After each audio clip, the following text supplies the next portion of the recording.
Hi, everybody. This is Lee, and there's a People Summit once again in the city of Chicago. It's coming up this June 9th through 11th. It's a gathering of progressives.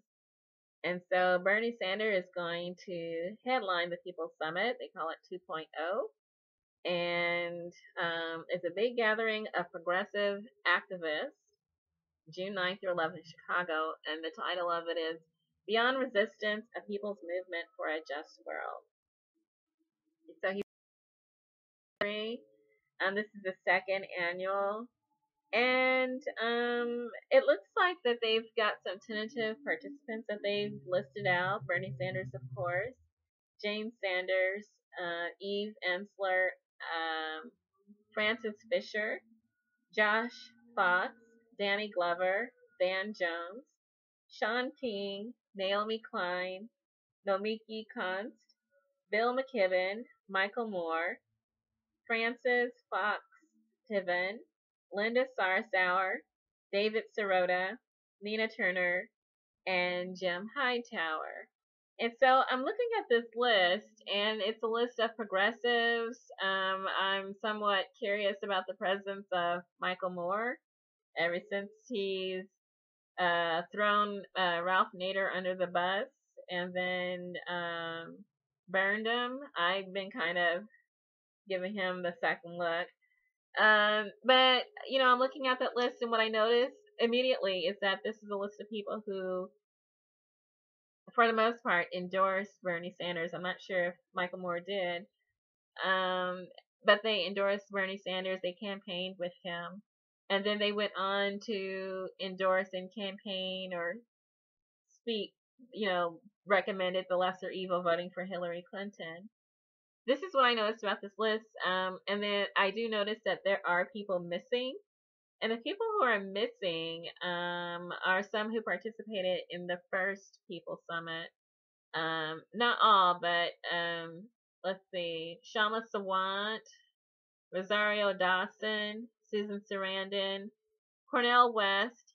I don't see them being invited as progressive voices, even though they have been, and that they were high profile endorsers of Bernie Sanders. They campaigned for Bernie Sanders and helped to bring the focus to Bernie Sanders' platform, its issues, as progressives themselves, and that for some reason that they are not included.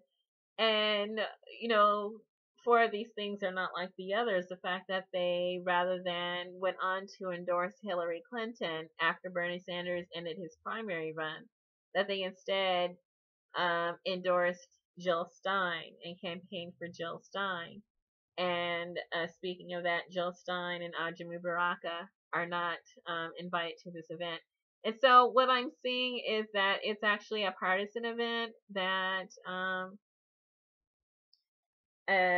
folks such as Our Revolution, Progressive Democrats of America, Democratic Socialists of America, National Nurses United, People's Action, United Students Against Sweatshops, People for Bernie, United Electrical Workers, Color of Change, Presente, people who were fans of Bernie Sanders, supporters of Bernie Sanders, and then went on to support Hillary Clinton or endorse Hillary Clinton.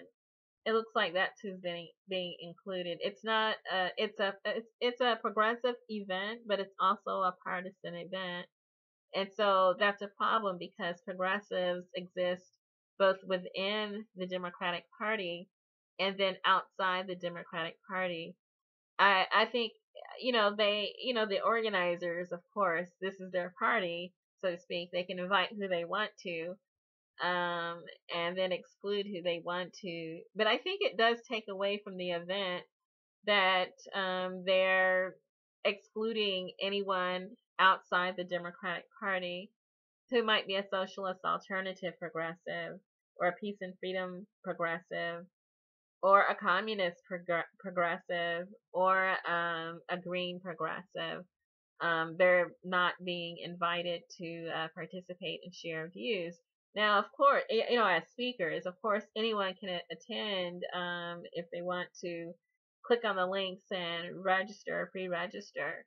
but will they be allowed to speak? I don't know. So I question that aspect of it. I mean, I understand the educational value that exists within this program, but the fact that they're even doing that, excluding of people like you would expect, like, or maybe these people just didn't want to attend, whatever may be the case.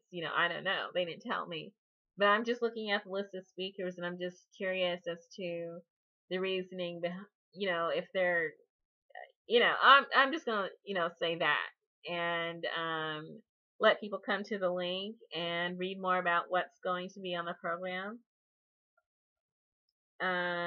Let's see. It looks like they're addressing issues such as the fight for 15, mass incarceration and criminal justice reform, voting rights, and expanding democratic participation. And you would think that third parties would be invited for that reason, but attacks on Wall Street speculation to fund human needs and jobs, climate justice towards a sustainable economy, improved Medicare for all, the fight for free and debt-free higher education, secure retirement through expanding Social Security, ending HIV/AIDS, achieving constitutional pay equity for women, and ending deportations and support for dreamers, among other issues that they plan to address. And so I would say go for the educational value, go for the partisanship, take from it what you can, and then apply it to your own situation. Good luck.